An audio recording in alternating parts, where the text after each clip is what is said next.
Hi, thanks so much for joining me. My name is Kaylee Willis, and I'm a graduate candidate at McNeese State University. Today's lesson is about proverbs used in the book Things Fall Apart by Chinua Achebe. We'll be covering a number of things today, including some background information on the famous novel, some well-known proverbs that we often use in the English language, and African proverbs and the tradition of oral storytelling. By the end of this lesson, you'll have a much better understanding of why proverbs are an important and useful figure of speech, and how to analyze English and African proverbs for their hidden meanings. Before I get into today's agenda, let's get a refresher on what figurative language is. Writers use figures of speech to make their writing more interesting. Figurative language makes their stories more effective, persuasive, and impactful on their audience. Instead of writing something literally, authors will use figures of speech like simile, metaphor, symbolism, and proverbs, among many others, to give readers new ideas about what they're writing. Authors do this to improve their writing style and make their works more interesting. Can you think of any other figures of speech? Take a few seconds to write down as many as you can before heading to my Quizlet site. I've made a figures of speech deck that will help you remember all the figures of speech so that you can identify them and use them in your own writing. It's almost time to get started with today's lesson. First, we'll get some background information on the book Things Fall Apart. Then, we'll find out what a proverb is. We'll look at some common English proverbs that you've most likely heard before, and we'll analyze some African proverbs from the book Things Fall Apart. We'll wrap up today's lesson with some independent practice. Things Fall Apart was written by a man named Chinua Achebe in 1958. He is considered the father of African literature. According to An African Voice, Things Fall Apart marked a turning point for African authors who in the 50s and 60s began to take back the narrative of the so-called Dark Continent. Before Things Fall Apart was written, the majority of stories written about African culture were completely false and gave the world a false idea of what life was like on the continent. Many white people were writing about the African experience without actually knowing anything about it. When he was 28 years old, Chinua Achebe decided that he wanted to change things. I said to myself, now this is absurd. And if somebody without knowledge, without any inside knowledge of the people he's trying to describe, can get away with it, perhaps I have to try my hand at it. He wanted to share his own story with the world, instead of falling victim to false stories spread by others. My place in the world, my story, the story of myself, the story of my people. I was already familiar with stories of different people. Because you grew up reading English literature? Yes, and having an English education and encountering accounts of events and people. And at some point I began to miss my own. Although the story is a work of fiction, Things Fall Apart shared authentic African life with the world. It's about a man named Okonkwo, an Igbo warrior in the village of Imofia in the late 1800s. It follows his struggle with his family, his culture, and himself. It shows readers the reality of pre-colonial African life in what is now known as Nigeria. Everything from how they treated each other, to how they made money, to how they share their stories. Oral storytelling is a huge and important part of African culture. The World Affairs Council of Houston describes oral storytelling as messages that are transmitted orally from one generation to another. The messages may be passed down through speech or song, and may take the form of folk tales and fables, epic histories and narrations, proverbs or sayings, and songs. Oral traditions make it possible for a society to pass knowledge across generations without writing. They help people make sense of the world and are used to teach children and adults about important aspects of their culture. So, what is a proverb? A proverb is a short, memorable statement that gives advice or expresses some common truth. Each culture has its unique proverbs, and they give us a glimpse into the beliefs and values of a society. There are countless proverbs used every day in the English language. You've probably heard, 2 wrongs don't make a right, it takes a village to raise a child, the grass is greener on the other side, actions speak louder than words, and you can't teach an old dog new tricks. These are just a few of many, countless popular American proverbs. It's often very difficult for non-English speakers to understand the meanings of these proverbs because they don't have literal meaning. For example, you can't teach a dog new tricks actually means you can't make other people change their habits, especially ones they've had for a long time. The grass is greener on the other side means that people often think other people have a better situation than they do. It's important to know the difference between literal and figurative language.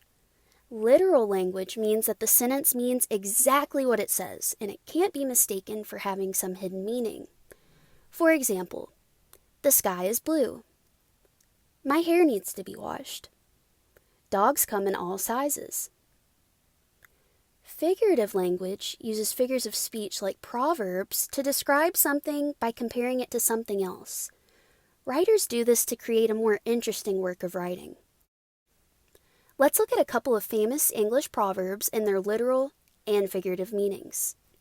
If you've ever owned a cat, or known someone who has, you've heard the expression, cats have 9 lives. If we take this literally, we would think it means that cats die and come back to life 9 times. We know that's impossible, so we have to look for the figurative meaning. Cats have 9 lives actually means cats seem to survive anything. I've personally known a few cats in my life that absolutely cheated death quite a few times and kind of seem indestructible. Here's another famous proverb. Always put your best foot forward. If we took this literally, we'd think, okay, I need to pick out my favorite foot and always keep it in front of me. But that sounds so silly. The figurative meaning is to always try your very best. Proverbs are used to clarify ideas in a unique way and add imagery to stories. This next example is perfect in showing how proverbs add imagery. When the cat's away, the mice will play. This famous proverb means that when people are left alone without supervision, they'll often get into mischief or do things they're not supposed to be doing. You can see in this comic that the cat, or CEO, is out of the office. It says he'll be back in 5 minutes.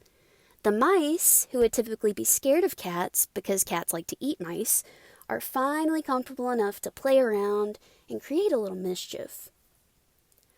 Proverbs like this one make reading more interesting and makes writing more convincing. Chinua Achebe used many African proverbs in Things Fall Apart to achieve these things. On page 4 of the book, he writes, "Among the Igbo, the art of conversation is regarded very highly, and proverbs are the palm oil with which words are eaten." This itself is a proverb. It means that the Igbo people value proverbs or conversations a lot. They take storytelling very seriously and think that proverbs should be thought about and discussed with each other. Proverbs and conversation were important to the characters of Things Fall Apart and remain important to the people of Africa to this day. The World Affairs Council of Houston says, although written history existed for centuries in West Africa, most writing was in Arabic, and the majority of people didn't write or read in Arabic. So the transmission of knowledge, history, and experience in West Africa was mainly through the oral tradition and performance rather than on written texts. Oral traditions guide social and human morals, giving people a sense of place and purpose. There's often a lesson or a value to instill, and the transmission of wisdom to children is a community responsibility. Parents, grandparents, and relatives take part in the process of passing down the knowledge of culture and history. Storytelling provides entertainment, develops the imagination, and teaches important lessons about everyday life. Now that we've gotten some good background information on proverbs and their importance, let's take a look at some of the proverbs used in Things Fall Apart.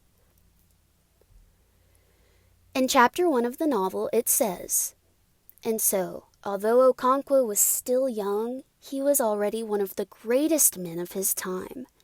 Age was respected among his people, but achievement was revered.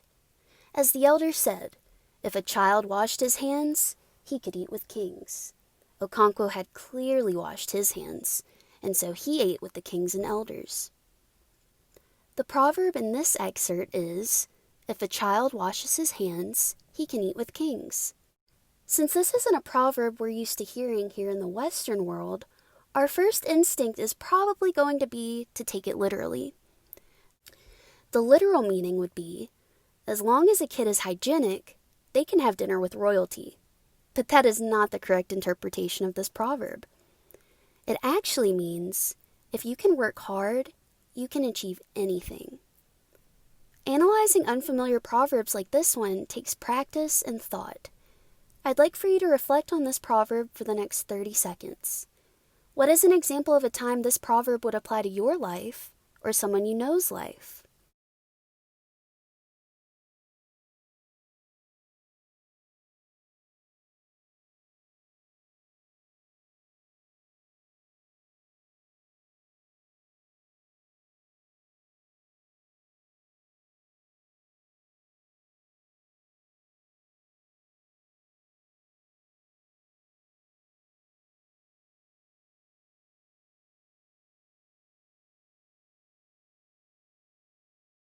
Let's take a look at another proverb from Things Fall Apart.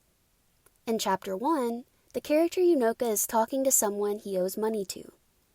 He says, "You see, I owe that man 1,000 calories, but he hasn't come to wake me up in the morning for it. I shall pay you, but not today. Our elders say the sun will shine on those who stand before it shines on those who kneel under them. I shall pay my big debts first." The proverb here is, "The sun will shine on those who stand before it shines on those who kneel under them."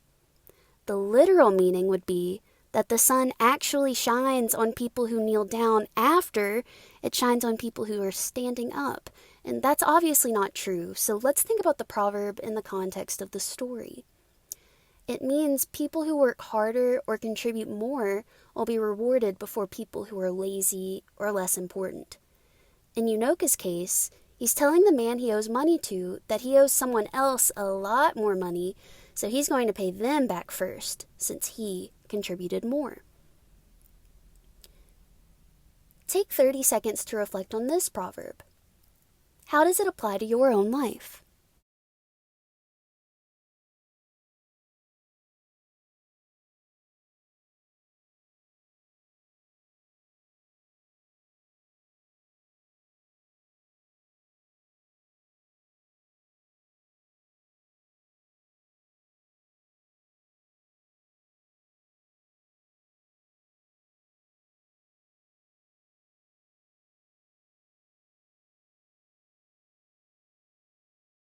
Let's look at one last proverb from the novel. At the end of Part 1, Chinua Achebe writes, "If the clan did not exact punishment for an offense against the great goddess, her wrath was loosed on all the land, and not just on the offender. As the elder said, if one finger brought oil, it soiled the others." Literally, this proverb could be taken as an actual finger bringing oil and getting all the other fingers dirty. When we look beyond that meaning and analyze what we think it means, we find out that the figurative meaning is that one person's bad actions can affect everyone else. One bad apple can ruin the whole bunch. Achebe used the word oil in this proverb because palm oil is an important material used in the story. Let's switch oil out with Cheeto dust. Imagine you ate a bag of Cheetos and your fingers are covered in that cheesy dust. If you shake someone's hand, touch a doorknob, grab a jacket, anything like that, You're soiling or getting dirty, getting Cheeto dust on, whatever it is you touched. Compare this to what Achebe wrote. In the end of part 1, the characters go through a huge dilemma. One of their people accidentally kills someone when their gun spontaneously explodes. The clan members believe that they must punish this person, even though it was an accident, so they don't upset one of their goddesses. If they don't do the punishing, the goddess will not only do it for them, but she'll punish all of them as well. If one person did something terrible and wasn't punished, they ruined things for everybody else and got them all punished as well. Again, I'd like you to take 30 seconds and think about this proverb and how it could apply to your own life.